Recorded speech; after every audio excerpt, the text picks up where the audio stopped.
Candid, captivating, compelling. Welcome to Cannabis Confidential with Dr. Dina.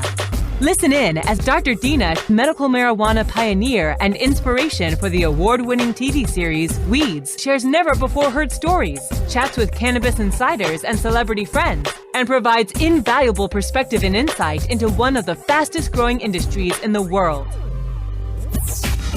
CannabisRadio.com proudly presents Cannabis Confidential with your host, Dr. Dina.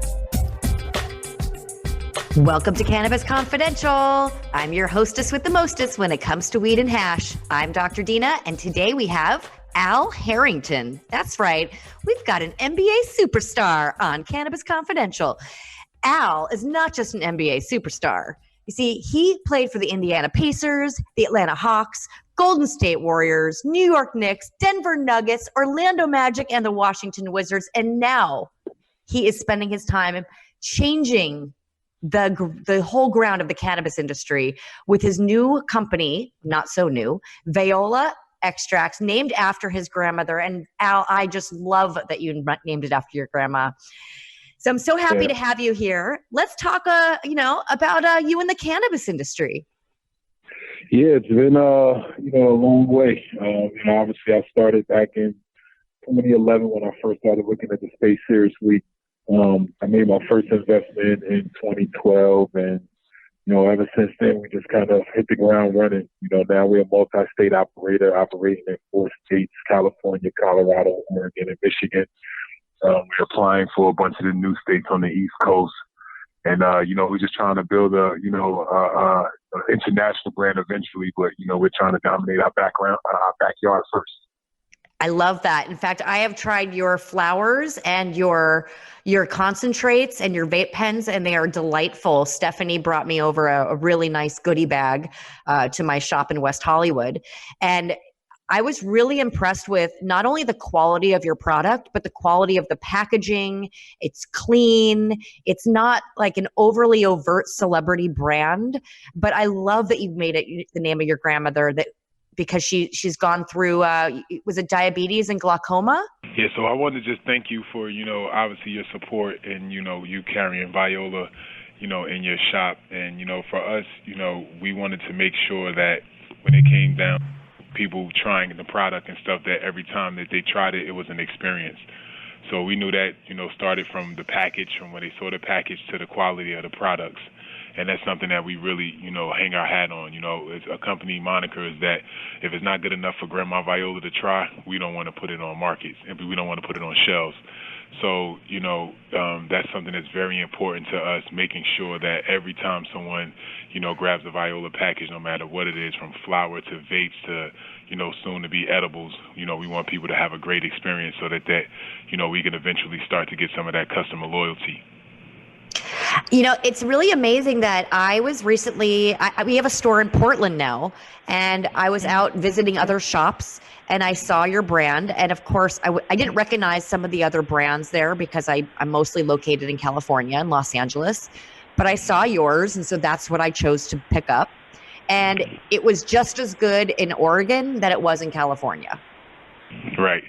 And that's something that we take pride in, is trying to be very consistent. And, what's amazing about that product compared to our product in California is that that's outdoor product, but exactly. Our processes and the way that we actually, do our extraction process and the way we, the whole process from, how when we cut it down to how fast we get it into the freezers, to the extraction process, it's exactly the same, state by state, so that we can eventually, create products that are very consistent like that.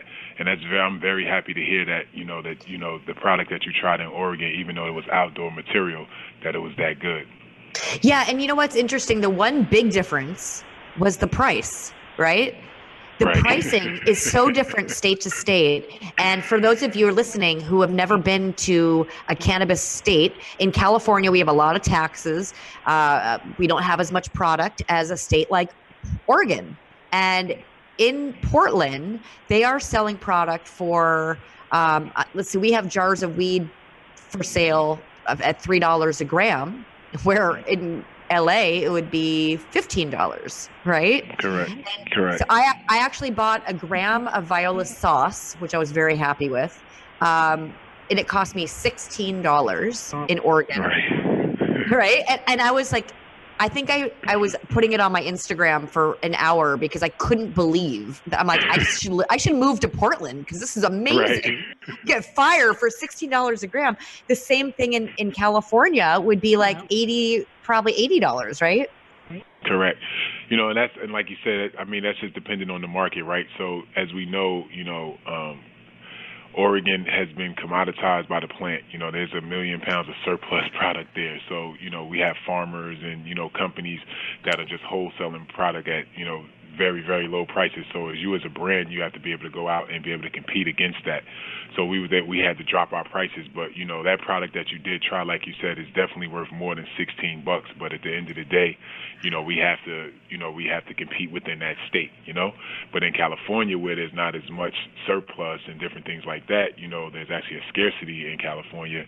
Prices are, allowed to charge a little bit more in states like California. So that is something that is, very unique to the different states that you're in.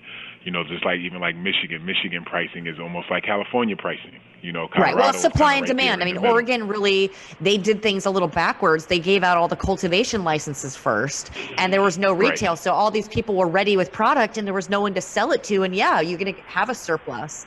And it's crazy to see how much cannabis is out there that's available, that's just sitting around. I mean, getting old. Yeah, it's amazing. And like you said, I mean, that's what like the contract, the manufacturers, they should make a field day at some point, once they can find a way to work out favorable terms with the farmers out there, Definitely. And it always makes me so sad to think about all these people who used to get compassion because that was really before all the adult use laws kicked in. As a medical dispensary, it was sort of like the unwritten rule is that if someone came in and they didn't have money and they were sick, they would ask for compassion and you would give it to them. Sort of like I've noticed a similar vibe at a Grateful Dead concert where people are sticking one finger in the air, asking for one miracle, one ticket. And it's like the thing, you just give someone a ticket, and that was what we used to do. And now we can't do any of that. And we have a giant container at our store filled with cannabis that needs to be destroyed because it's expired, which we all know is perfectly fine cannabis. And now it's going to be burned and destroyed and it can't be given away for free. So are there any programs you guys are working on to help people get compassion? Yes, I'm drawing a blank on the company's name right now that I actually supported. So sorry. I'm sad you was talking to me. I was trying to think of the name of the group. But I am working with one, compassionate group that's based out of California that, we've actually just been trying to raise awareness and trying to get the laws changed like you're talking about right now, that we can still give compassion. Because, like you said, until, insurance is available, it's expensive for people to buy cannabis in a state like California, especially if they're sick and they don't have jobs and stuff like that. So it's something that we really have to take a look at and, reach out to our lawmakers and have them put that in there, because that's something that we know is a huge need, within our communities, and these people need to have access, especially if the producers are willing to give it. It's not like you're forcing the producers. The producers are willing to give compassion, so we need to figure that out. Absolutely. That is incredible. Now, I recently saw a picture of you at the New York Stock Exchange, which was pretty fancy, I must say. What were you doing over there? I went out there. I went out there a couple months ago to do this show called Cheddar TV. And pretty much what they do is they just highlight different industries and different business owners, people that are out here, trying to make a change and pretty much being disruptive in their industries. So since I was there, after I did my interview, the table was right there and I could look like I just rang the bell, so I went for it. I love it. I love it. You got to seize the day. Right, one day Viola will be publicly traded and I will be up there for real with my team. So it's coming sooner than later, I think. I think so too. Everything's moving at a light speed right now, and it's really exciting to have people like you in the industry, because I know that you really do care about the plant and helping people. And it really, I think, just looking at how you named your company after your grandmother, that shows that you understand what the plant had a use for. It's not just getting high. Yeah, definitely. I mean, and, people try to compare me as being a celebrity brand. I'm not a celebrity brand. I just, this is my grandmother's brand, and I just so happen to be an advocate, trying to push the good news and trying to push and let people know how amazing this plant really is. And, we've had a good run at it, and we've been breaking down barriers. Her story being, someone that was 80 years old, a person that was super into church, and I tell people all the time, like, if my grandmother's not going to heaven, we're all going to hell for sure. And for her to be open-minded enough to actually try cannabis and it work, to me speaks volumes to a lot of people. And even when I talk to a lot of, when I go into neighborhoods, where I'm from, or people that I relate to, church leaders and different things like that, when I tell them her story, it allows them to, one, take their defense mechanism down and kind of be open to the conversation at that point. And then I talk to them about how kids, people always think that PTSD, you only get PTSD when you go to the Army. And it's like, no, you get PTSD watching, your dad beat your mom up every day, or, a friend of yours in school, you're standing right next to him and he gets shot. Different things. There's so many different things that I have PTSD from being raided by the federal government. Right. Seriously. Yeah, PTSD is real. You know what I mean? So it's just people don't know. It's just like, a lot of times, especially people in the black community, like, the one thing that we hate doing is going to the doctor, because it seems like every time we go to the doctor, it's always bad news. So a lot of times we're not even diagnosed with a lot of the issues that we have, and we just always, we make ourselves our own doctors, and like, oh, this is what's wrong with this kid, or that's what's wrong with him. And it's not knowing, like, maybe this kid is really going through something, and actually cannabis is actually helping him cope. And cannabis is probably stopping him from going out and hurting someone. Absolutely. So it's funny you said that, because Snoop Dogg gave me the nickname Dr. Dina like 15 years ago. And the more time I've known him since I was 15, so probably 30 years. And I think what you said about black people don't like going to the doctor, that's why Snoop would rather call me when there's a problem, because he doesn't like calling doctors, and he made me his doctor because he feels like cannabis is what's going to help people. And he always refers friends to me that are sick, and a lot of the time they're really famous and they're black and they're not going to the doctor.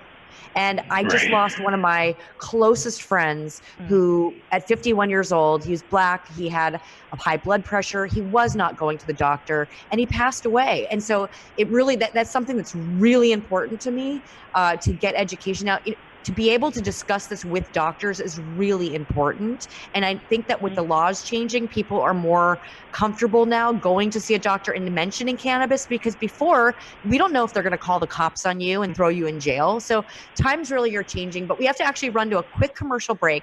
When we come back, we're going to talk more about this, because it's so interesting, and find out more what it was like to be raised in New Jersey and see the difference in cannabis over time. So don't go anywhere. We'll be right back with Al Harrington, Viola Extract.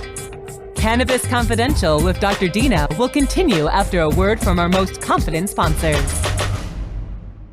Oh, let the marijuana llama tell you something now about a game for your phone gonna make you say, wow! The game's about the game of growing cannabis for cash. Grow the seeds till they bud, put the savings in the stash. Little by little, your empire grows large. Put different celebrities inside your entourage. You can choose to play with Snoop or me or Cheech and Chong, Cypress Hill, Willie Nelson, Wiz Khalifa with a bong. The name of the game is Hemp Inc., that's the point. Download and play while you light yourself a joint. The business of cannabis should be no crime. Hemp Inc. is even hot-proofed by the man who run High Times. Oh yeah? Get it on Android and iOS today. Marijuana llama out. Got to tend to me on crops, you know. Money don't make itself. Hemp Inc. Now available for pre-order through crowdfunding for just $14 plus $10 shipping. Pouches, premium mixing and rolling pouches allow you to carry and prepare your herbs for consumption with discretion and ease. These stylish pouches are handcrafted using strong zips, long-wearing buffalo leather outside, and smooth sheepskin inside. A portion of proceeds go to fund vital medical research into cannabis for ADHD. See a demo and get yours now on Indiegogo or pouches.com. That's POUCHZ.com. Educate, empower, and engage in the evolution of the cannabis industry. Join thousands of industry professionals on August 3rd and 4th in Miami, Florida for the return of the U.S. Cannabis Conference and Expo. Register for an early bird discount now at usccexpo.com. That's usccexpo.com. Dr. Dina is back with more Cannabis Confidential, only on CannabisRadio.com.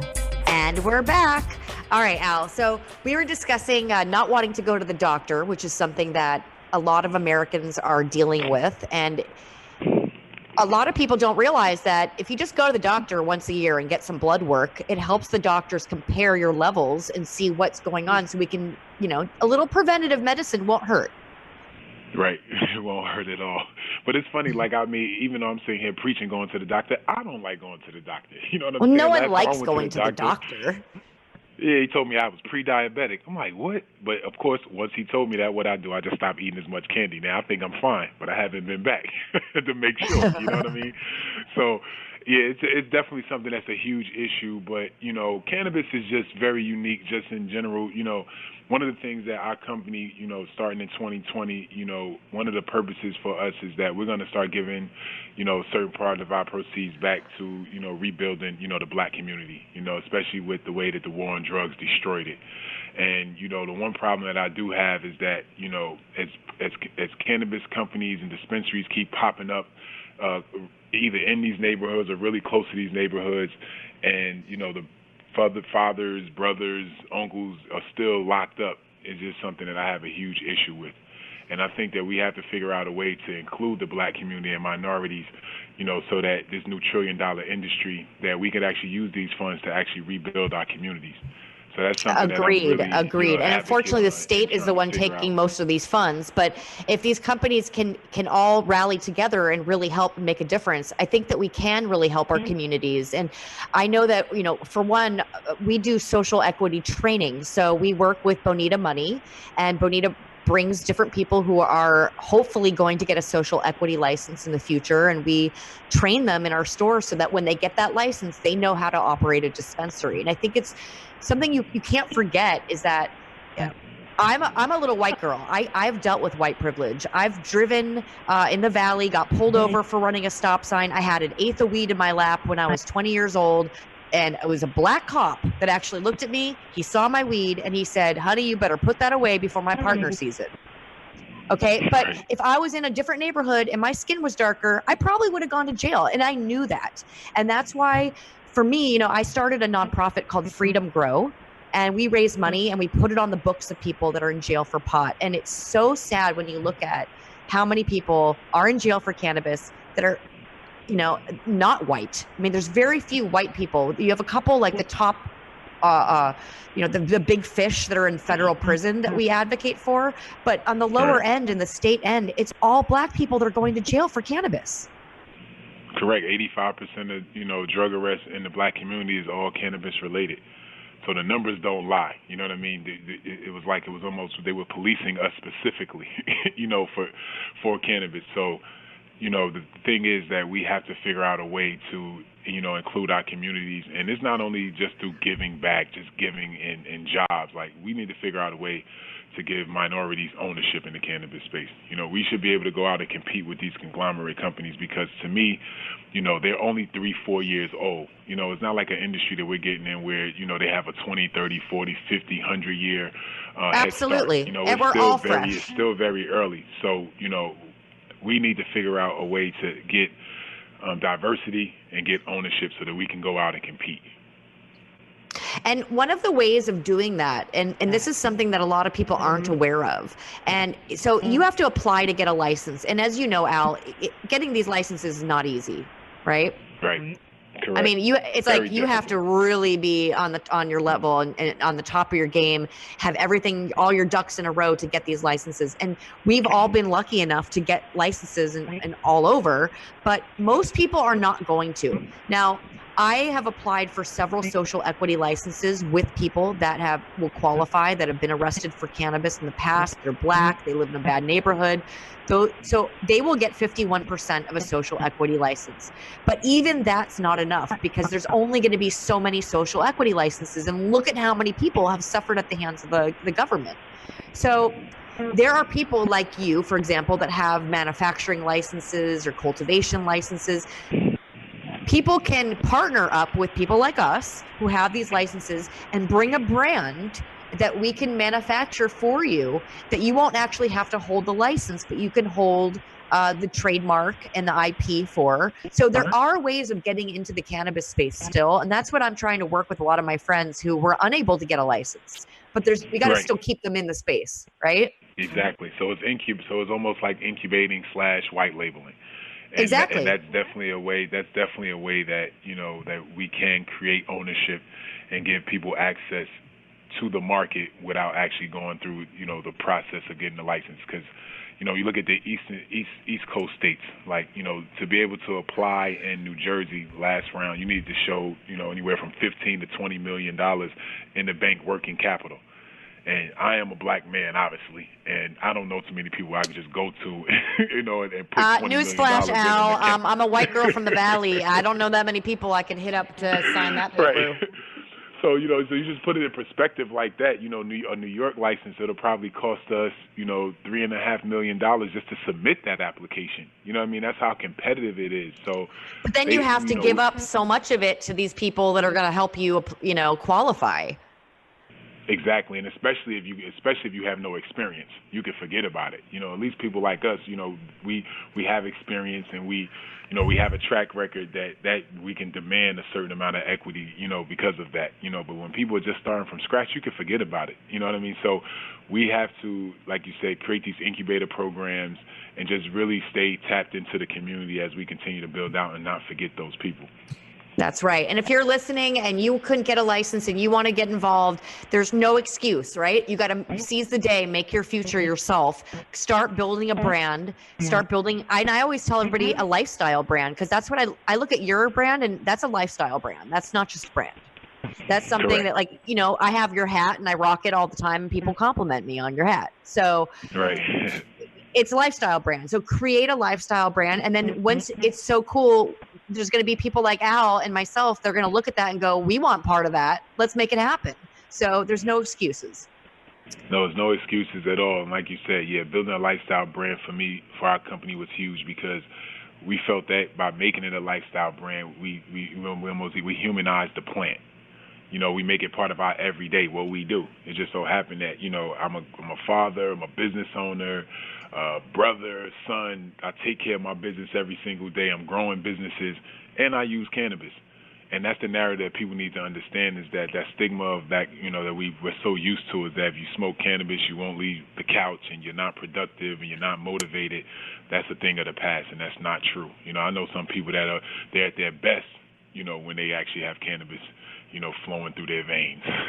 It actually makes me feel a little uncomfortable when I meet people in the cannabis space with licenses and they don't smoke weed. Yeah, that's very weird to me. Right? It's like, are you a narc? I mean, I'm still in that world of like, I've been doing this since 2003. I had a store. I always assumed if you're not a smoker, you're a narc. But yeah, it's interesting to see who's getting involved. What was your experience with cannabis? When did you first discover it?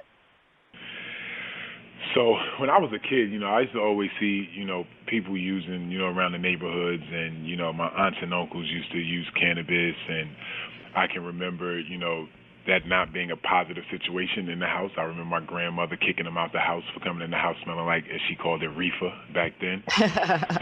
When I got to... This is Viola kicking them out? This is Viola. Yeah, this is That's Viola. Great. Yeah. That's even better. Okay. Viola and Betty, actually. And, I remember, being, the dare movement and different things like that. So I was always just afraid of cannabis, because they taught me to be afraid of it, even going to church, hearing about all the bad effects of drugs, because they grouped every drug as the same, Then when I got to the NBA was the first time that I realized that cannabis wasn't as bad as they were saying, because as a rookie, I seen teammates of mine that actually used cannabis every single day. and they were some of the better players on my team. They went out, they got minutes every night, they competed at a high level. You know, they was always healthy. And, you know, I didn't realize at that point that it was, you know, that cannabis probably had something to do with it, but it allowed me to change my mindset of thinking that it was so bad as everybody had been teaching me. But when I got to Denver and signed a contract with the Nuggets is in 2010. In 2009, their medical program had just went legal. So it was always something in the newspaper talking about the benefits of cannabis, Charlotte's Web, all these different things. So I was always kind of reading in front of the newspaper and kind of educating myself and preparing myself for a moment. And the moment happened when actually my grandmother at the end of my first season there came to see me play. And for her coming there was a miracle just in general because, you know, she's so old school. She only likes to either drive, train, or bus. But I was able to convince her to get on a plane and fly from Fayetteville, North Carolina to Denver, Colorado to see me. So when she got there, she was, I put her bags away. She told me to bring her box back up. I brought it up. She started taking all this medication. And, you know, me and I don't see her all the time. I'm just like, Grandma, what's going on? Why are you taking so much medication? And pretty much she was dealing with every pretty much illness or diagnosis that an 80-year-old black woman would go through. And there was high blood pressure, diabetes, glaucoma, gout, a little bit of everything. And when she said glaucoma, I was telling her about the benefits of it that I was reading like 2 days before. So finally, when I convince her, not convince her, but tell her everything, she finally said, well, what is cannabis? Because I kept calling it cannabis. And I was like, marijuana, weed. And she's like, reefer? She's like, boy, get out my face. She's kind of looking like, you have wasted my time for the last 10 minutes telling me about this cannabis and this reefer the whole time. So she told me no. So the next day she was in pain again, and I was like, Grandma, look, let's just try it. I said, it'll be our secret. Won't nobody know. She said, I'm in so much pain today, I'll try anything. So I called my boy who had a medical card. He came back with Vietnam Kush. Vaporized it had her try it. I took her downstairs. I went and took a nap because I had a game this day. So I woke up an hour and a half later, and I went to go check on her. So I go downstairs and, kind of with a smirk on my face, not knowing what to expect. And when I knock on the door, I poke my head through the door, and her back was to the door, and she was looking down. And I said, Grandma, how you feeling? And she turned around, and she was crying tears. And she was like, I'm healed. Aww. She's like, I haven't been able to read the words of my Bible in over 3 years. And at that moment, everything changed for me because then at that point, I was a firm believer that it was medicinal. I started educating myself, reading up on, kids with epilepsy and helping people with quality of life with HIV and cancer and stuff like that. And, I just wanted to be part of change, and I wanted to be a part of something that would eventually be bigger than me. And, this is something that we're working on, all of us right now. Like, we're pioneers. There should be history books written around what we're actually doing for this space. Because at some point they're going to recognize that, they demonized something that God really put here for us to use, and that was something that is true medicine, natural medicine. That's right. We're on the right side of history. We have to take a quick commercial break. We're going to be right back to finish up this thought because that was such a special story, and thank you for sharing that. Don't go anywhere. We'll be right back with Cannabis Confidential and Al Harrington. Cannabis Confidential with Dr. Dina will continue after a word from our most confident sponsors. Educate, empower, and engage in the evolution of the cannabis industry. Join thousands of industry professionals on August 3rd and 4th in Miami, Florida for the return of the U.S. Cannabis Conference and Expo inside the Hyatt Regency in downtown Miami. Register before May 1st for an early bird discount of 50% off now at usccexpo.com. That's usccexpo.com. Join us for the 2019 U.S. Cannabis Conference and Expo August 3rd and 4th in Miami. Register now at usccexpo.com.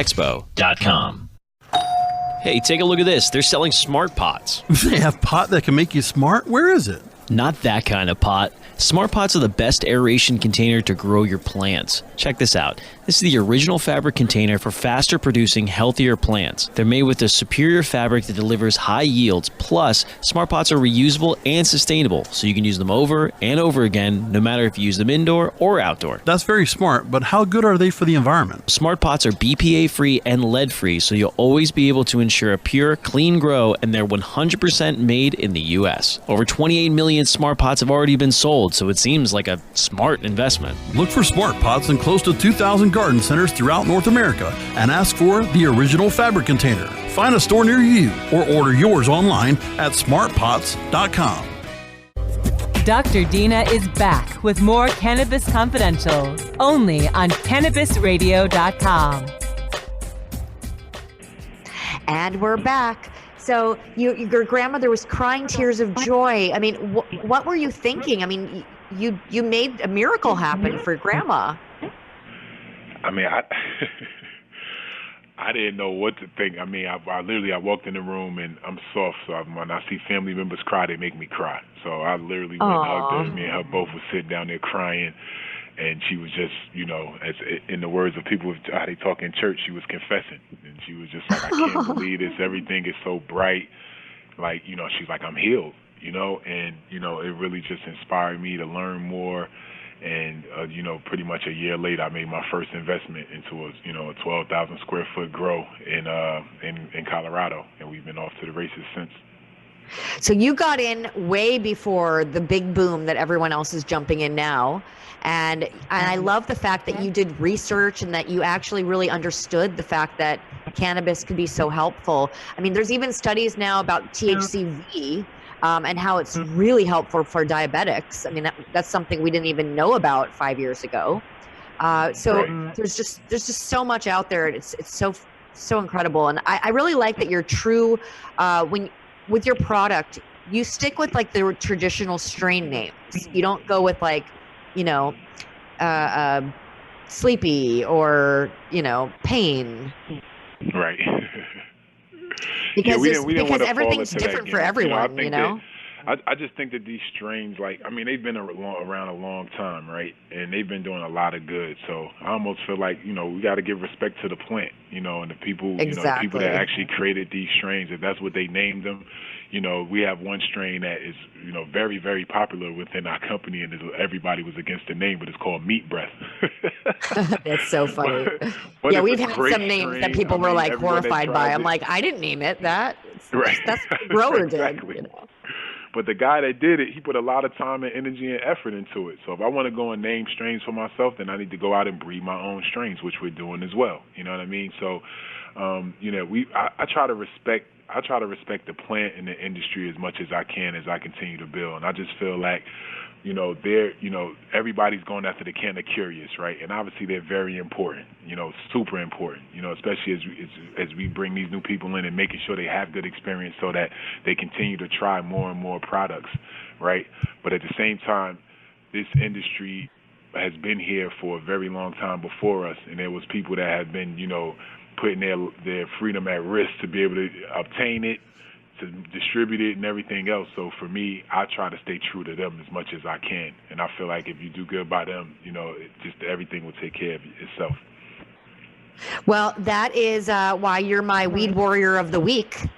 And this is so incredible talking to you and hearing your stories and really, getting a sense of why you got involved in the industry. And it's really, it's true to the plant, and I love that about you. And so I'm so thrilled to have you on board in this industry, because for so many years we were just a ragtag group, and people weren't taking us serious, and we didn't have very large voices in the industry, and now we do have large voices and very tall ones too. How tall are you, Al? Right. Yeah, we have to stand up. We have to do this together. And like I said, I work hard, just because, number one, I'm a hard worker just in general. But like I said, the people that I try to impress are the people like yourself, the people that have been doing this way before me, that really put themselves out there. And, I'm trying to, be a voice for you guys. And so far, the support has been unreal. And, we just got to keep fighting and keep pushing and keep coming together and spreading the good news. That's right, because we have to remind everyone that cannabis is not just a commodity, it's a movement. So we have to keep fighting for that plant. We have to be her voice. We have to give back to those who suffered at the hands of these terrible drug laws. And let's not forget what we've all had to endure to get here, because it has really been quite a ride. And so we need to respect the people that paved the way for us all. And I just want to thank you again, Al, for spending some time with us today. It's really been incredible. Where can people find more information about you and Viola? You can go to our website. It's violabrands.com. And then you can check us out on Instagram at viola.lifestyle. Or you can follow me at Al Harrington 3. I love it. I love it. Well, thank you again for my lovely goodie bag that I've been trying. I'm starting a cooking show with my girlfriend, and we're actually going to be using your products in our first episode. So we're very excited. I just have to stop myself from smoking it all before we film. Right. Take your time, ladies. Take your time. Well, thank you so much. It's been wonderful having you on today, and we can't wait to see you and hang out in the future. And let's get together and figure out ways that we can help social equity participants and people that are in jail for cannabis. All right, perfect. Let's do it. Awesome. Well, thank you so much for coming on today. Everyone, go check out Al. Make sure you give this episode 5 stars, thumbs up, share it with your friends, post it on social media, give us lots of love. And I'm going to give you a word of the week, which you are going to send me on social media so I know you listened all the way to the end. And the word of the week is Viola. That's right, Grandma Viola. So make sure you come back next week because we're going to have another great guest on Cannabis Confidential. Till then, over and out.